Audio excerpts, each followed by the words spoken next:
Hello guys! இன்னைக்கு நம்ம என்ன பார்க்க போறோம்னு பார்த்தீங்கன்னா, ஒரு ஃபேஸ் மாஸ்க் வீடியோ பார்க்க போறோம். நமக்கு தூங்கி எந்திரிச்சோனே என்ன வேலை? இந்த Instagram நோண்டுறது, YouTube நோண்டுறது இதுதான் நமக்கு வேலையே. அப்படி நோண்டிக்கிட்டு இருக்கும்போது எதேர்ச்சியா நான் பார்த்தது ஏதோ இந்த ஃபிளாக்ஸ் சீட் ஃபேஸ் மாஸ்க். இத பத்தி நெறைய பேர் நெறைய இத சொல்லுவாங்க. கொரியன் கிளாஸ் ஸ்கின் வரும், மாய்ஸ்சரைஸ் பண்ணும், அது இதுன்னு நெறைய விஷயம் சொல்றாங்க. சரி நம்மளே ஏன் ட்ரை பண்ணக்கூடாது? அப்படின்னு யோசிச்சு இன்னைக்கு நம்ம ட்ரை பண்ண போறது தான் ஃபிளாக்ஸ் சீட் ஃபேஸ் மாஸ்க். பார்ப்போமா? ம். ஒரு பவுல் எடுத்துப்போம். அதை வந்துட்டு அடுப்பில் வச்சுட்டு அதில் கொஞ்சம் தண்ணி ஊற்றி கொஞ்சம் நல்லா பாயில் பண்ணுவோம். கொஞ்சம் தண்ணி பாயில் ஆகிற ஸ்டேஜுக்கு வந்தோடனே எடுத்து வச்சுருக்க ஃப்ளாக்ஸ் சீட்ஸை அதில் போடுவோம்.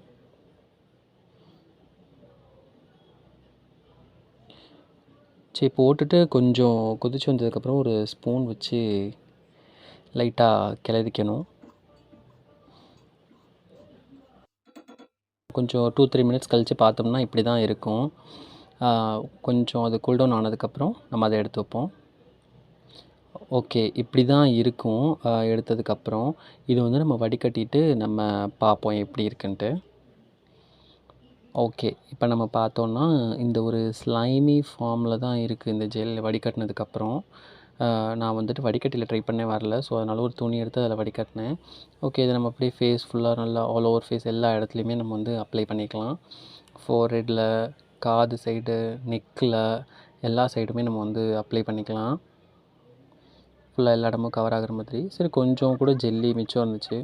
நான் வந்து பார்த்தப்போ ஸ்கேல்ப்புக்கும் நல்லதுன்னு போட்டிருந்துச்சு.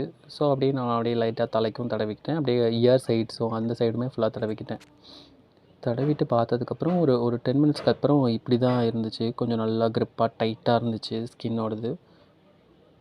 ஃபேஸ் வாஷ் பண்ணிவிட்டு வந்ததுக்கப்புறம் லைட்டாக அந்த டைட்னஸ் தெரியுது. அதுவுமே ரொம்ப டிஃப்ரென்ஸ் தெரிகிற மாதிரி இல்லை. லைட்டாக அந்த ஒரு க்ளோ தெரியுது. பட் ரொம்ப டிராஸ்டிக்கான சேஞ்ச்லாம் எதுவுமே இல்லை.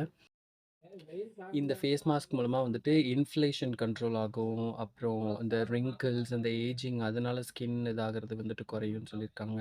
மாய்ஸ்சரை லாக் பண்ணுன்னு சொல்லியிருக்காங்க. ஸோ அது இல்லாமல் இன்னும் நிறைய பெனிஃபிட்ஸ் இருக்குது அப்படின்னு இந்த ஃபேஸ் மாஸ்க் மூலமாக சொல்லியிருக்காங்க. மேபி வீக்லி ஒரு ஒரு ட்வைஸ் த்ரைஸ் நம்ம யூஸ் பண்ணலாம். முடிஞ்சா பண்ணலாம், இல்லைனா தின்னுட்டு தூங்கலாம். இந்த சம்மரில் வேறு என்ன பண்ண முடியும் நம்மளால்?